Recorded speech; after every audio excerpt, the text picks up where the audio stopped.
था। इसके बाद हमें दिखाया जाता है कि एक सिटी में काफी तबाही हुई थी। देखने से ऐसा लग रहा था कि शायद वहाँ पर कोई स्पेसशिप क्रैश हुआ हो। वहाँ बहुत सारे पुलिस ऑफिसर्स और रिपोर्टर्स भी आए हुए थे। तभी हम एक आदमी को देखते हैं जो कि प्रिडिक्शन के बारे में बात कर रहा था कि वो सच होने वाली है। इसके बाद हमें एक लड़का ईथन दिखाया जाता है और वो भी एक रिपोर्टर ही था जो उस जगह का एक फुटेज लेता है। लेकिन फुटेज लेते हुए उसे ऐसा लगता है कि उस जगह पर जो निशान है उसने पहले भी उसे कहीं पर देखा हुआ है, लेकिन कहाँ देखा था ये उसे याद नहीं होता। इसके बाद ईथन अपने ऑफिस चला जाता है। वहाँ पर भी वो बार बार उस निशान को देख रहा था और उसी के बारे में सोच रहा था। लेकिन तभी उसकी नजर अपने लॉकेट पर जाती है जो उसे एक आदमी जैक ने 15 साल पहले दिया था, यानी जब ईथन छोटा था। अब जैक कौन था इसके बारे में हम आगे जानेंगे। अब यहाँ ईथन को ऐसा लग रहा था कि इस निशान का उस कहानी से कोई ना कोई ताल्लुक तो जरूर है जो 15 साल पहले जैक ने ईथन को सुनाई थी। इसके बाद 15 साल पहले के टाइम में जब ईथन छोटा था, जब ईथन अपने फादर के साथ एक शॉप पर गया था और उस शॉप का ओनर वही आदमी जैक था। जब ईथन उस शॉप को एक्सप्लोर कर रहा होता है तो अचानक से एक बॉक्स ईथन के सामने खुल जाता है और उस बॉक्स में से एक लाइट भी निकलती है। उस बॉक्स के अंदर ईथन एक निशान भी देखता है जो बिल्कुल प्रेजेंट टाइम के निशान जैसा ही था। इसीलिए तो ईथन को लग रहा था कि उसने इस निशान को पहले भी देखा है। इसके बाद शॉप का ओनर जैक ऐसे रिएक्ट करता है कि जैसे उसे हार्ट अटैक हो रहा हो। ऐसा करके वो ईथन के फादर को बाहर भेज देता है क्योंकि वो अकेले में ईथन से कोई जरूरी बात करना चाहता था। जैक ईथन को बताता है कि जो लाइट तुमने देखी है वो अच्छे इमोगी की है जो कि हेवन यानी जन्नत से आई है। तब यहाँ पर ईथन जैक से पूछता है कि ये इमोगी कौन है। तब जैक उसे बताता है कि इमोगी एक काफी बड़ा क्रिएचर है जिसके बारे में कोरिया की एंशिएंट स्टोरीज में बताया गया है, जो कि पावर मिलने पर एक जायंट ड्रैगन में बदल जाता है। बहुत सालों पहले हेवन में इमोगी नाम के सांप हुआ करते थे जो कि हेवन में अपनी एक काफी बड़ी आर्मी के साथ रहते थे। वहाँ हर 500 साल बाद अच्छे इमोगी को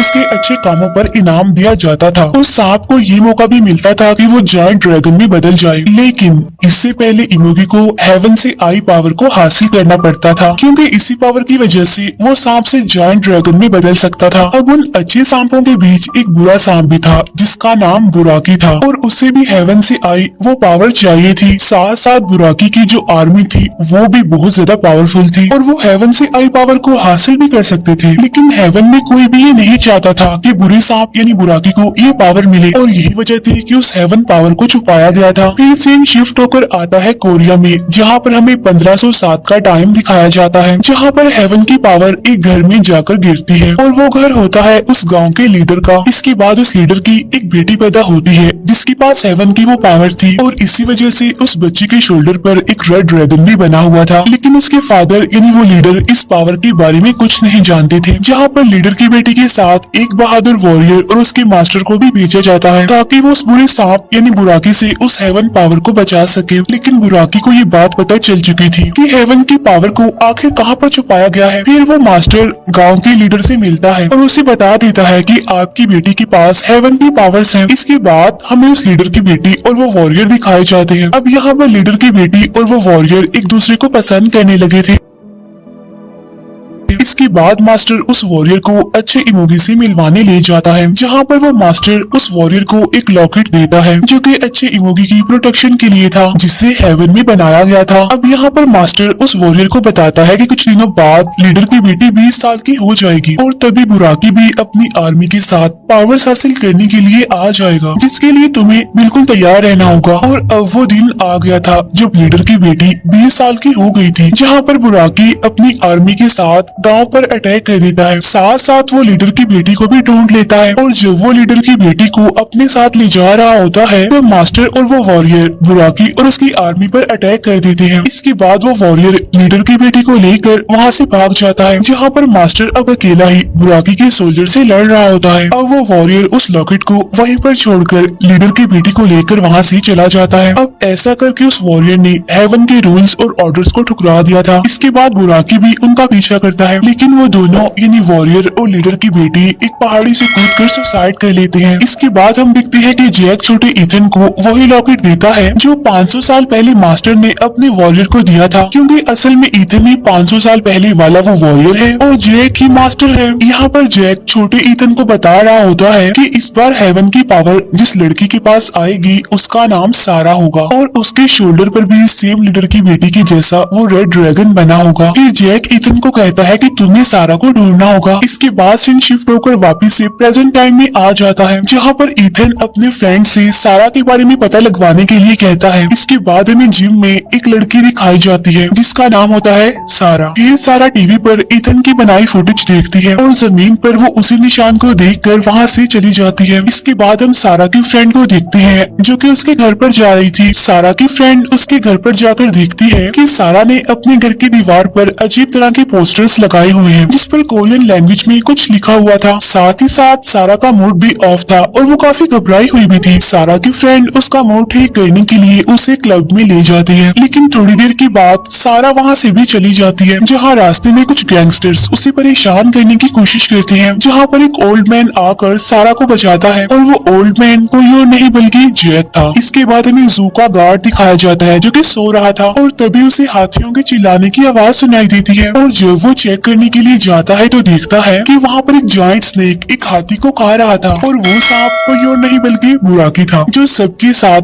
500 साल बाद वापस लौट आया था ताकि वो हेवन की पावर्स को हासिल कर सके। इसके बाद हम सारा को पुलिस स्टेशन में देखते हैं, जहाँ पर पुलिस को लग रहा था कि उन गैंगस्टर्स को सारा ने मारा है, लेकिन सारा उन्हें उस ओल्ड मैन के बारे में बताती है कि मुझे तो उसने बचाया था, लेकिन पुलिस वाले उसकी बात का यकीन नहीं करते। इसके बाद सारा का इंटरव्यू लेने के लिए वहाँ पर एक रिपोर्टर आता है और ये रिपोर्टर ईथन का ही फ्रेंड होता है। इसके बाद ईथन जैक से मिलने जाता है, लेकिन वहाँ जैक नहीं था बल्कि वहाँ पर इविल जर्नल था। और जब ईथन उसे जैक के बारे में पूछता है तो वो कहता है कि जैक किसी जरूरी काम से बाहर गया है। तभी अचानक से वहाँ की सारी चीजें हवा में उड़ने लगती हैं और तभी अचानक ईथन की आंख खुल जाती है, जिससे वो समझ जाता है कि जो कुछ उसने अभी देखा वो उसका ड्रीम था। इसके बाद ईथन अपने फ्रेंड के पास आता है उसे सारा के बारे में जानने के लिए। तभी वहाँ पर ईथन का वो फ्रेंड भी आ जाता है, यानी वो रिपोर्टर जो सारा का इंटरव्यू लेने के लिए पुलिस स्टेशन गया था, और वो यहाँ पर आकर सारा के बारे में बताने लगता है। तब उसकी बातें सुनकर ईथन को शक हो जाता है कि ये वही सारा है जिसे वो ढूंढ रहा है। इसके बाद सारा एक ड्रीम देख रही होती है जहाँ पर वो देखती है कि इविल जर्नल उस पर अटैक कर रहा है, लेकिन तभी सारा की आंख खुल जाती है और अब उसके ड्रैगन वाले निशान में पेन होने लगती है। इसके बाद सारा एम्बुलेंस को बुलाती है और फिर सारा को हॉस्पिटल में एडमिट कर लिया जाता है। यहाँ पर हॉस्पिटल में सारा की फ्रेंड भी उससे मिलने आती है, लेकिन उसे सारा से मिलने नहीं दिया जाता। इसके बाद सारा के दो फ्रेंड्स उसके घर पर जाते हैं उसका कुछ जरूरी सामान लेने के लिए, लेकिन वहाँ पर इविल जर्नल और बुराकी आकर उन दोनों को मार डालते हैं। इसके बाद ईथन को इस इंसिडेंट के बारे में पता चल जाता है, लेकिन यहाँ पर ईथन ये समझ रहा था कि सारा की मौत हुई है, लेकिन सारा के घर पर जाकर उसे पता चलता है कि सारा की फ्रेंड की मौत हुई है और सारा तो हॉस्पिटल में एडमिट है। फिर ईथन उसी हॉस्पिटल में जाता है सारा से मिलने के लिए,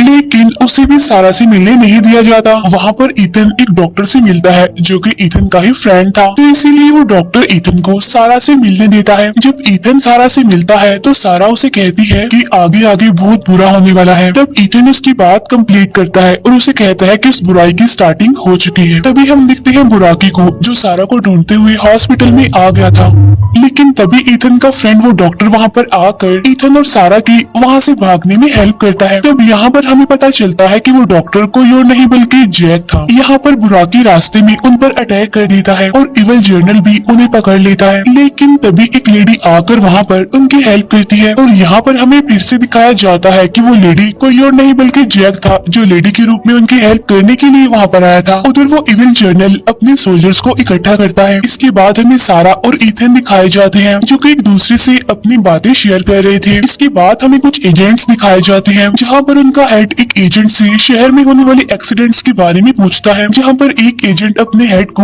एंशिएंट स्टोरीज सुनाता है, लेकिन उनका हेड इन स्टोरीज पर यकीन नहीं करता। इसके बाद वो सारा के बारे में सारी डिटेल्स निकलवाते हैं क्योंकि उन्हें लग रहा था कि जो कुछ भी हो रहा है उसके पीछे सारा ही रीजन है। इसके बाद हम बहुत सारे सोल्जर्स को देखते हैं जो कि बुराकी पर अटैक करने जाते हैं, लेकिन बुराकी उन सबको मार डालता है। इसके बाद ईथन सारा को एक हिप्नोथेरेपिस्ट के पास लेकर जाता है सारा के ड्रीम्स के बारे में जानने के लिए, जहाँ पर पहले तो सारा अपने फादर को देखती है जो कि अब मर चुके हैं। इसके बाद सारा 500 साल पहले अपने पास टाइम को देखती है जिससे उसे सब कुछ याद आ जाता है। लेकिन तभी वहाँ पर बुराकी आ जाता है और फिर ईथन सारा को वहाँ से लेकर निकल जाता है। अब बुराकी स्टिल उनका पीछा करता है लेकिन वो दोनों वहाँ से भागने में कामयाब हो जाते हैं। इसके बाद ईथन अपने फ्रेंड को कॉल करके उसे एक हेलीकॉप्टर अरेंज करने के लिए कहता है। इसके बाद वो लोग एक रेस्टोरेंट में मिलते हैं जिसके वॉशरूम में ईथन जैक से मिलता है। यहाँ पर जैक ईथन को वो बात याद करवाता है, यानी जब उसने हेवन के रूल्स और ऑर्डर्स को ठुकरा दिया था। जैक उससे कहता है कि इस बार तो तुम्हें अपना काम पूरा करना ही होगा। इसके बाद हम देखते हैं कि बुराकी उस रेस्टोरेंट में भी आ जाता है, लेकिन इससे पहले कि वो उन लोगों पर अटैक कर पाता पूरी पुलिस फोर्स बुराकी पर अटैक कर देती है। इसके बाद ईथन सारा को लेकर हेलीकॉप्टर में चला जाता है। जब हेलीकॉप्टर उड़ने ही वाला होता है तो बुराकी उसे नीचे खींचने लगता है। तब सारा और ईथन जल्दी से हेलीकॉप्टर से जंप कर देते हैं। इसके बाद हेलीकॉप्टर के जरिए बुराकी पर अटैक किया जाता है। तो मौके का फायदा उठाकर ईथन और सारा वहाँ से चले जाते हैं। उधर इविल जर्नल अपने सोल्जर्स को भेज देता है सारा को ढूंढने के लिए। तब देखते ही देखते वो सारे जानवर, सारे ड्रैगन्स पूरे शहर में तबाही मचाने लगते हैं, जहाँ पर बहुत सारे ड्रैगन्स आकर ईथन और सारा की गाड़ी पर अटैक कर देते हैं, जिसकी वजह से उनकी गाड़ी का काफी बुरी तरीके से एक्सीडेंट हो जाता है। तो वो ड्रैगन्स वहाँ पर आकर उन्हें अपने साथ ले जाते हैं, जहाँ पर उन्होंने ईथन को तो बांध कर रखा हुआ था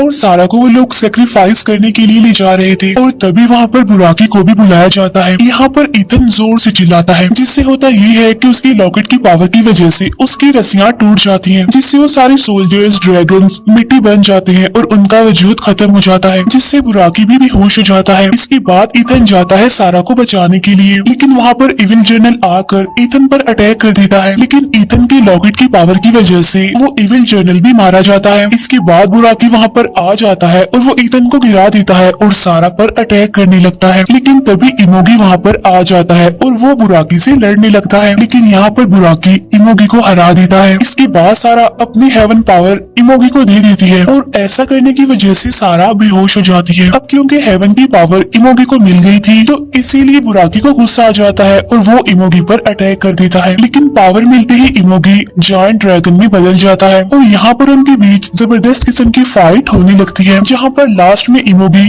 बुराकी को मार डालता है। इसके बाद हम देखते हैं कि सारा की भी मौत हो जाती है। यहाँ पर सारा की बॉडी और इमोगी की पावर्स आपस में मिल जाती हैं। जाने से पहले सारा ईथन से प्रॉमिस करती है कि हम दोनों दोबारा जरूर मिलेंगे। इसके बाद इमोगी हेवन की पावर लेकर वापस से हेवन में चला जाता है। इसके बाद जैक ईथन को कहता है कि हम दोनों खुश नसीब हैं कि हमें इस काम के लिए चूज किया गया। तब ये कहकर जैक भी राख बनकर हवा में उड़ जाता है। यहाँ पर ईथन जैक को गुड बाय कहता है और इसी के साथ ही मूवी यहीं पर एंड हो जाती है।